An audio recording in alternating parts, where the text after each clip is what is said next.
serving God. దేవుని కొరకు మేము జీవించాలని, ఆయన కొరకు సేవించాలని అంతలో ఆశపడేవారు.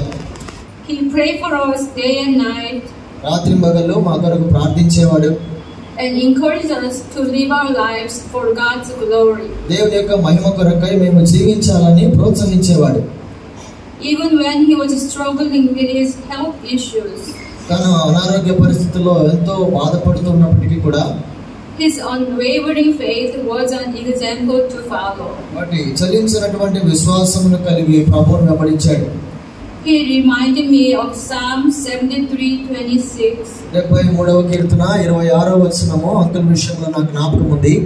My flesh and my heart may fail.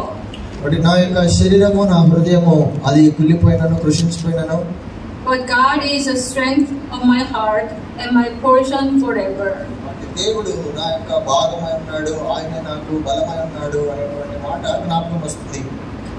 Words cannot express the sadness that we won't see him in this world anymore. అట్టి ఈ లోకములో తాను జీవించినటువంటి జీవితంలో పొందిన కష్టములన్నిటి నుంచి ఆయన విడుదల పొందాడు. But God promises that we will see him again in heaven.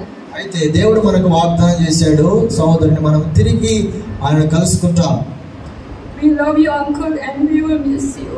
Uncle మిమ్మల్ని ఎంతో ప్రేమిస్తున్నాము, మీరు లేని లోటు మాకు అనిపిస్తుంది.